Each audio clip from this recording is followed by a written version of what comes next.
Welcome back to the channel. This is the Action Figure Grader, and I just got back into town after a trip to Guatemala for sail fishing. It was an incredible trip. We actually caught 90 of them in 2 days. And if you want to see photos, I'm not going to bore you guys, for those of you that don't care.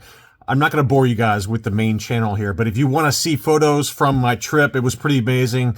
It's on my Patreon page. It's open to everybody. Patreon.com/actionfiguregrader. But a great trip, but good to be back. Good to talk about vintage Star Wars prices again. And while I was away, the Hakes auction number 1034 closed. So I wanted to give you an idea, a snapshot of some of the items that sold in this auction lot. Collector friendly, but there were some really nice items in this auction lot as well. Before I dig in, I want to say thank you to two new Patreon supporters, Brett Rockwern and Mike J. Thank you guys for becoming Patreon supporters. And again, if you want to check out the photos from my trip, it was pretty amazing. Just go to my Patreon page. All right, so let's take a look. All of these prices I'm going to quote include the buyer's premium. So just keep that in mind. But, you know, a little bit more reasonable in terms of the final sales prices because they were a lot of ungraded items or maybe color touch-up or lower grade or whatever. But the prices achieved in this auction were certainly good, but you know, a little bit more reasonable relative to the Jeff Jacob auction that happened in January. All right, so we got a 12-back A Darth Vader AFA 70, unpunched, no price sticker. Certainly not the highest grade in the world, but a very reasonable sales price of $14.27. $14.27 for an AFA 70 12-back A. And that gives you probably a good idea of what a fairly low sales price would be for an early Darth Vader. And there were a lot of Darth Vaders in this auction, as I alluded to in the preview for this auction. I lost count of how many mock Darth Vaders there were. This was the 12-back A with the Takara import sticker. This one was an AFA 70 plus punched example with the Japanese price sticker in the upper right-hand corner. So these were imported for the Japanese market. Value code was 700 to 1,000. It sold for $12.98. So a good solid 30% above the upper end of the value code, but it is a pretty desirable foreign variant. Here was just another kind of really good deal. I thought this was the Windup Takara R2-D2 from 1979, I think, 1978. It was graded CAS 80 plus, and this was kind of a custom encased with the original baggie for the Windup R2-D2. So that's kind of cool because it had some, Japanese writing on the baggie, and they wanted to preserve that, so they encased it next to the baggie. CAS 80 plus, that one sold for $549. So right in the middle of the value code of 400 to 700. This was an interesting sale. This was a 12-back B Kenner Canada, but it had color touch-up. And they had the value code at 1,000 to 2,000, and it sold slightly above the upper end of the value code at 2076. So even one with color touch-up, it sold for a big number. And it was in really good shape overall. Just maybe a light bump there on the top of the blister, but overall presents basically perfect with, it's unpunched, no price sticker, very good shape. It's just unfortunate that it had some color touch-up. But man, I would hate to know what the, a high grade example without color touch-up would go for, given that one sold for $2,076. Here was a Darth Vader. This one is the 12-back C, but it has the tough to find 32-back sticker. So we talked about this in the preview, that, a lot of leftover 12-backs as they were transitioning over to the Empire Strikes Back line, they just slapped these 32-back stickers on it. So as a result, they're very desirable because obviously there's not many of these that were still around by the time the 32-backs were in production. So the value code was $400 to $700. It sold for $1168. So that just shows you how desirable those are given what the value code was. And I had no idea what these are worth. I mean, you know, obviously the card was not in the greatest shape. It had some creasing and things like that, but even still, it still sold for well above the original value code. Here was a 21 back A Ben Kenobi. That one sold for $1265. There were some dents on the blister, creasing at the upper right-hand corner, in very good condition. So let's call that about a 70 plus 75 grade, somewhere in there.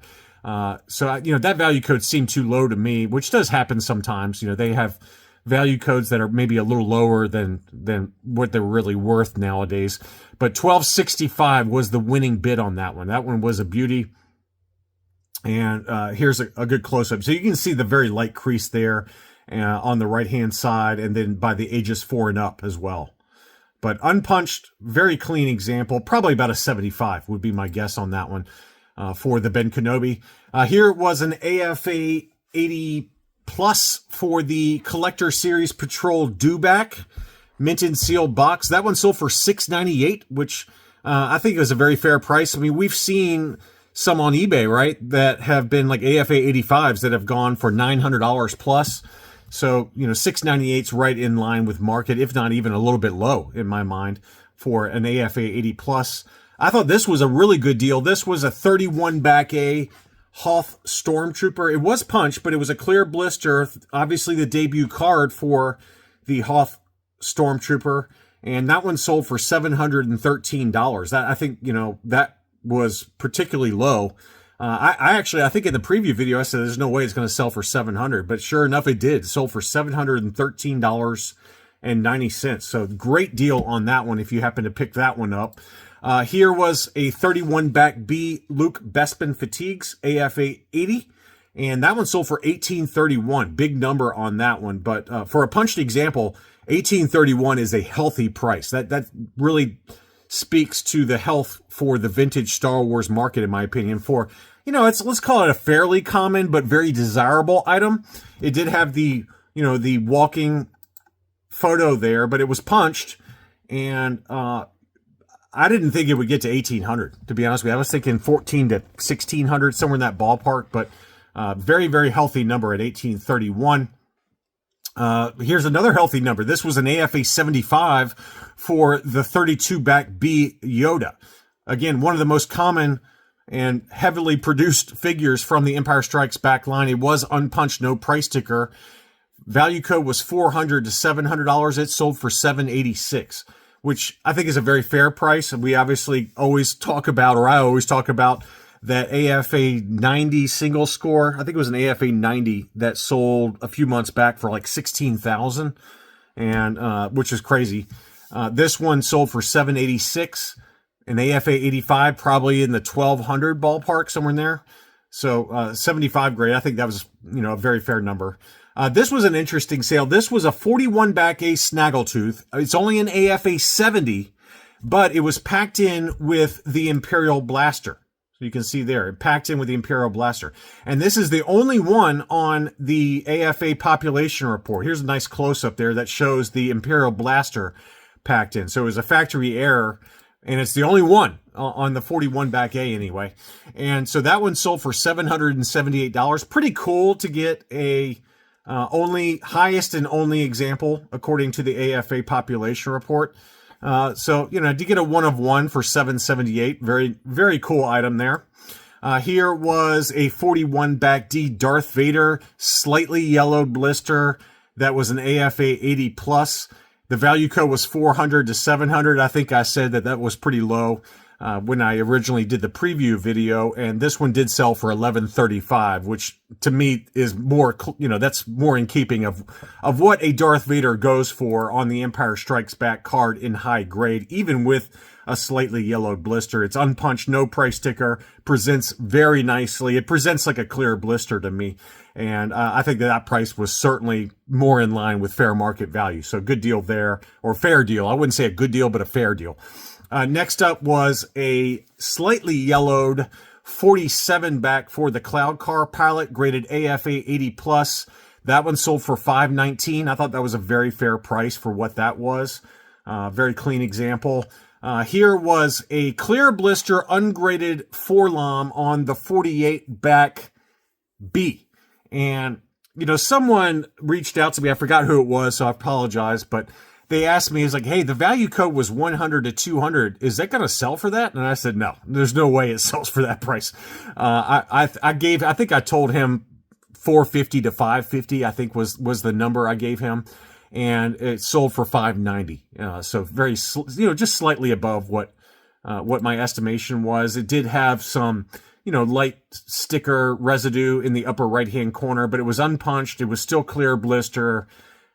$5.90 is very much a very fair price for that. It's kind of what we talk about. It's the poor man's debut card for 4-LOM. We talked about in the last Jeff Jacob auction, the 48 back A that was like, I think an AFA 60 that sold for an insane amount of money. I've already forgotten what the number was, but it was a huge number, the true debut card. So this is kind of the poor man's debut card and maybe a little bit more affordable versus what we saw in the Jeff Jacob auction. But this one I think grades really well.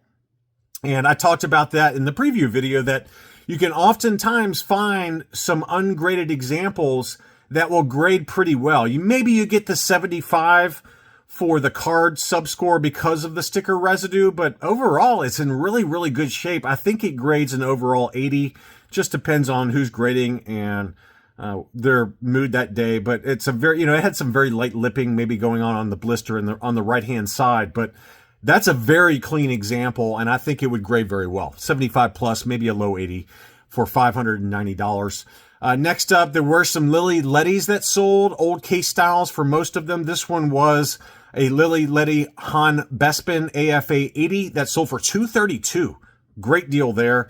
I would buy that, send that into AFA to get recased, and you got a really nice presentation there for, let's call that all in for $300, which is a very fair price for a Ledy Han Bespin. The Ledy C-3PO removable limbs is a particularly hard figure to find for that COO, the Ledy. That was a CAS 75 plus for $421.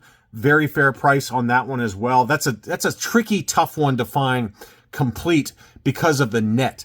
The net is a factory specific net. You can't just use any old Kenner net. So to get that one for $421, I thought that was a good deal there. There were a number of Poppies that were not still factory sealed. It was just, you're basically buying the box. So it's a little bit more affordable than buying an AFA 85. I mean, I think the AFA 85 sold for over $8,000 for the Boba Fett. So in this case, you're getting it for a fraction of that. But again, you're only getting the box with a loose figure. But I think for presentation purposes, if you are into Poppies and you don't want to spend $8,000, to get this one for $560 after the buyer's premium, that's not a bad deal at all. There were some others as well. The Darth Vader, I think, still had the baggie. Let's see. The baggie was still in a tape-sealed baggie. I don't know if this is the correct baggie, though. That may not be the right baggie. I don't know. I don't know enough about the Japanese Poppies to tell you, but it was a very cool presentation either way, and you still got one of the catalogs, one of the two catalogs that comes with the Japanese Poppy Darth Vader. The Japanese Vader and Boba Fett are two of the most expensive, and even the value code on this one was still $1,000 to $2,000. It came in at $800. High grade examples though can go for many multiples of $800. Here was the R5-D4. That's another particularly expensive, if you get one that's still sealed in the baggie with all of the contents. And these boxes were not sealed. They were just, folded and enclosed inside the box, but they were never factory sealed or anything like that. So the value code on that one was $400 to $700. That one sold right in the middle at $535. Next up, we've got, I thought this was a really neat item. This was an unused lunchbox. So you can see there, it's got the Empire Strikes Back lunchbox. I'm almost positive that this is the one that I had growing up. I'm not sure on that, but that is a beautiful, I just love the colors on it. The bright blues Look at that. How cool is that? I might have had a Return of the Jedi. I can't remember. But this one was, you know, unused contents or unused condition. So that was a very... That clown is creepy, though. I'll give you that. That clown is extremely creepy. It's got a little bit of a, you know, Stephen King's It going on mixed with Ronald McDonald. So, but a great condition lunchbox. That was just beautiful. $472 on that one. I would have paid I didn't bid on anything because I was out of town anyway, but I love seeing that lunchbox. That was very cool. This is one I do have in my collection. This is the Tsukuda Japanese Yoda. And Yoda is one of the more expensive figures for these Japanese Tsukudas. So they're 65 backs, or this one was anyway, for Yoda. Yellowed blister, as they almost all are. Almost all of the Tsukudas yellow. And this one was an AFA 80, which I think is the same score as mine. I paid more than $519 for mine. I think I paid $600 or $650. This one sold for $519, an absolute bargain. This is a very expensive item. Very, very expensive. So I'm shocked that one went that low. I was thinking it would go for at least $600. So if you got that one, that was a steal. That's a very, very hard character to find on those Tsukuda imports or you know, Japanese market exclusive. So the Yoda, the R2-D2, the C-3PO, the Darth Vader, those are very... the Luke Jedi is another one that if you ever see those and you get them in for steals like this price, grab it, man, because they are very, very pricey. Next up here was a Darth Vader 65 back A clear blister. That one sold for $519. Another very fair price for a clear blister 65 back. They had, again, another Darth Vader. This was the Made in Mexico 65D AFA 75. That one sold for $590. A very fair price. They had a Biker Scout with the inner tray. It was labeled with inner tray. It was obviously yellowed, but it was an AFA 80 plus. And I don't know if I've ever seen one with an inner tray like that. That was a very cool item. That's just not something I'd seen before, but it must not be that uncommon because it got, the final sales price was $454. So it must not be that rare, but to me, it's just not something I remember seeing or noticing. So a very cool item. It was unpunched, no price sticker, very light yellowing to it. AFA 80 plus for $454. That to me feels like a really good deal. Very cool item. Next up, there were, I'm going to finish off with some modern items, but I didn't notice these when I was doing the preview video, but how cool were these? These are from the Clone Wars, and they were original art production animation cels. And there were a bunch of them. I just picked out two of them to show you, but this is Asajj Ventress, and it includes like a number of different, stages of the production. And you get all of those together along with a certificate of authenticity, hand-painted, one of one. This is to certify that the accompanying art was hand-painted from the Lucasfilm Limited animated micro series entitled Star Wars Clone Wars. I mean, how cool are these? This Asajj Ventress set sold for $177.83. Crazy deals on those.